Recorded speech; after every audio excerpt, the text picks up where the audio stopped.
Hey guys, hopefully like third or fourth time's the charm. Anyway, I recently started reading Pyramids by Terry Pratchett, which is the seventh book in his Discworld series.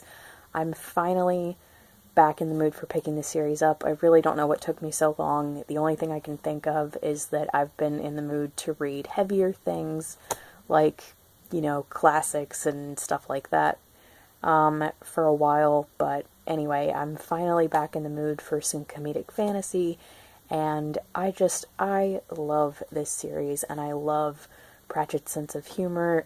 It's really, like, my ideal humor, I guess. I love these books so much. So anyway, in honor of being back in this mood, I figured it would be a good time to give you guys an update of my Discworld collection. I did make a two-part video about 3 years ago now, a little more, September of 2014, so like almost 3.5 years, when I had about 11 Discworld books, but I only had 11 back then, and I hadn't even started reading the series yet, and B, I think I gave you guys some misinformation about some of the books as far as where they fit into the series, because I just hadn't done enough research at that point, because at that point I was only going to read, like, specific branches of Discworld. I wasn't planning on reading the whole thing, so I hadn't really done proper research as to what went where, I guess, which books went where in the series. So anyway, I figured that I would remedy that and just show you guys my collection to date. There are 3 books that I don't have now. That I own, but I don't have with me because I've lent them out to a friend. And I know one book I only have in audiobook form. I don't have it in physical form, but I'll still talk about it. And at this point I have 23 of the books, plus some kind of extra stuff. So let's get started, shall we? Okay, so the first book that I own but do not have with me is Color of Magic. This is the first ever book in the series, and it's also the first book in the Rincewind branch, which is fondly called the Rince Cycle, haha. And Rincewind is a very inept wizard. And I don't have it because I've lent it out to a friend. I think I said that. But anyway, if you want a detailed summary of that book, I will refer you back to my original Discworld collection video, because this was before I lent them to my friend, so I was able to read the summary of it in that video. But essentially, like, Rincewind puts himself in charge of the discs first. The discs? Or... no, not the discs. Ankh-Morpork's first? I don't know. Anyway, the first tourist in the area, and his name is Two-Flower, and he puts himself in charge of Two-Flower because Two-Flower is loaded. He is super rich, and he doesn't really realize that he's super rich because money works differently where he's from. Like, where he's from, I'm pretty sure the whole place is made of gold, so gold doesn't have the same value that it does in a place like Ankh-Morpork. So Rincewind decides to basically make a lot of money off of this guy by showing him around, and of course, since Rincewind is the one showing him around, trouble tends to follow and things happen. So that's basically Color of Magic in a nutshell. I don't know how to go into any more detail than that without having the book summary in front of me, but yeah, if you want more detail, just go back to that video to watch. And then next is Light Fantastic. This is the direct sequel to Color of Magic, and Terry Pratchett wrote this one because he wrote Color of Magic and kind of realized afterwards that while it's an introduction to the world, that book didn't really have much of a plot, so he wrote this one to put the events that happen in Color of Magic into context, and also kind of give them somewhere to go and an ending. So that's what this one is. And for this one, it says, in the light fantastic, only one individual can save the world from a disastrous collision. Unfortunately, the hero happens to be the singularly inept wizard Rincewind, who was last seen falling off the edge of the world. Yep. I've read those, and I really love them both as a whole. And then the next one is Equal Rights, which is another one that my friend has, so I will refer you to my original video if you want a detailed summary of that, but basically that is about the first female wizard in the Discworld, and a female wizard, it's important to say, is different from a witch, and I really, really enjoyed that one. Next is Mort, which is book 4, and it is, oh, and I don't know if I said, but Equal Rights was a standalone. And then Mort is the first book in the Death branch of Discworld, and Death, and certain family members who get introduced later, are my favorite characters. Like, I love Death's character so much, and his whole branch of the Discworld is my absolute favorite. So, anyway, I will read you guys the back of this one. This says, in this Discworld installment, Death comes to Mort with an offer he can't refuse, especially since being, well, dead isn't compulsory. As Death's apprentice, he'll have free board and lodging, use of the company horse, and he won't need time off for family funerals. The position is everything Mort thought he'd ever wanted, until he discovers that this perfect job can be a killer on his love life. So, puns. Yeah, I love it. And then 5 is Sorcery, but that one is one that I actually only own in audiobook form because I got the physical copy out of the library. Sorcery is the 3rd book in the Rince cycle with Rincewind, and I don't really know what to say about it.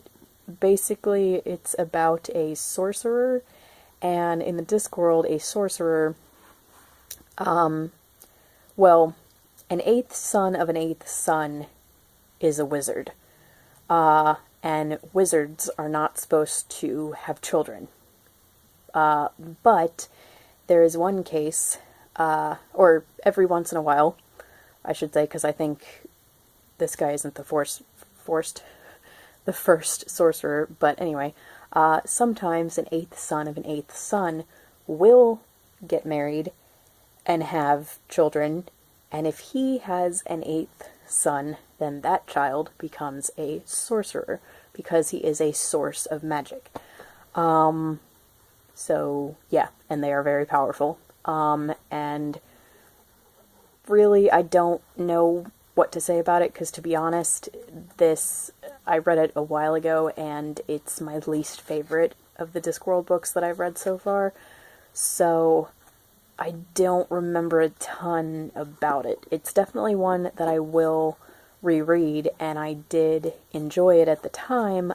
I just know that of the ones I've read so far, that was my least favorite. But anyway, next one is Weird Sisters, and that is another one that I don't have, but if you want a summary of that one, I will refer you back to my original video, because, again, I read the summary for that.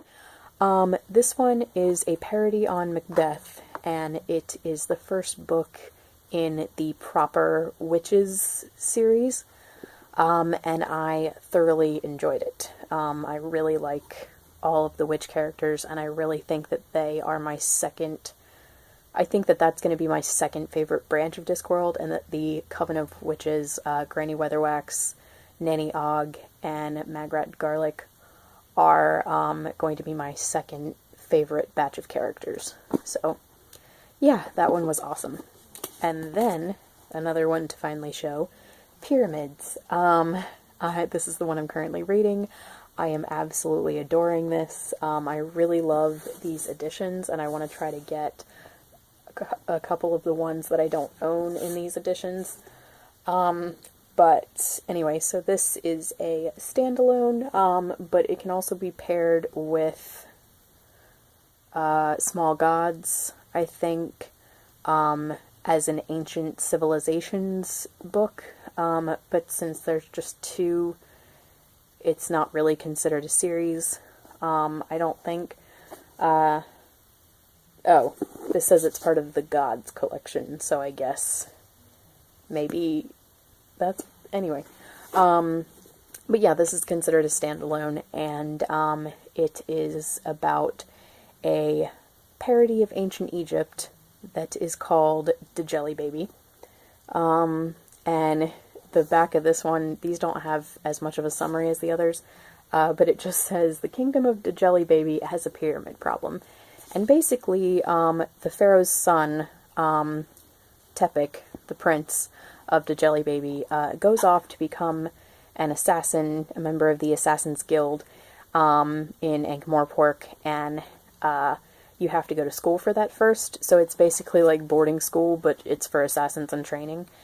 And he does this to earn money because it turns out the country is quite broke, and then he gets called back home to help with the pyramid problem. So at this point, I'm only at the point where he's still at school, so we'll see how this goes, but so far I'm loving it.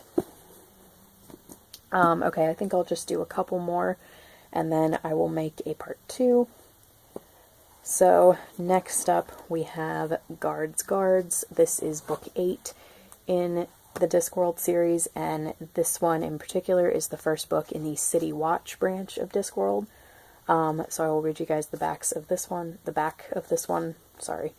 It says, "Here there be dragons, and the denizens of Ankh-Morpork wish one huge fire-breather would return from whence it came. Long believed extinct, a superb specimen of Draco nobilis, noble dragon, for those who don't understand italics, has appeared in Discworld's greatest city. Not only does this unwelcome visitor have a nasty habit of charbroiling everything in its path in rather short order, it is crowned king. It is a noble dragon, after all." Meanwhile, back at the Unseen University, an ancient and long-forgotten volume, The Summoning of Dragons, is missing from the library's shelves. To the rescue come Captain Vimes, Constable Carrot, and the rest of the Night Watch, who, along with other brave citizens, risk everything, including a good roasting, to dethrone the Flying Monarch and restore order to Ankh-Morpork before it's burned to a crisp. A rare tale, well done as only Terry Pratchett can. So, yes, I'm really looking forward to this because so many people love the City Watch branch, but especially love this volume in the City Watch branch. So, I'm excited that this is the next one on my list after Pyramids. Next is book 9, and that is Eric. I actually have 2 copies of Eric. One is one that I've lent to the same friend who has the others, and that actually looks very similar to these, and if you want to see a proper cover of it, again, I refer you back to my original Discworld books. But I actually did a little research, and I found out that people generally, they like this book, even when it's not illustrated, but apparently the illustrated edition majorly enhances the story. So, anyway, this is the illustrated Eric, and it is illustrated by Josh Kirby. And I will read you guys the back of this one. It says, "Eric is 14, and he's the Discworld's first ever demonology hacker. Unfortunately, he's not very good at it. All he wants is his traditional 3 wishes granted. Nothing fancy, to be immortal, to rule the world, and to have the most beautiful woman on the Discworld fall madly in love with him. All the usual things.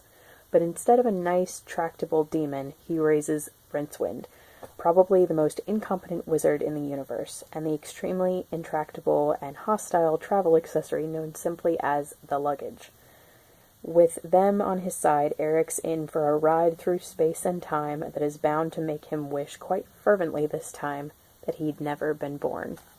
So yes, this is a parody of Faust, and it is the fourth, it's considered the fourth one in the Rinse cycle, and I believe that this is also considered one of the children's books of Discworld, maybe. I know the Tiffany Aching series is considered YA, so I feel like I've read that this is either considered middle grade or YA, I'm not sure which. But anyway, I have to stop here because I don't know if this will upload at this point. But anyway, thank you so much for watching, and stay tuned for part 2. Bye.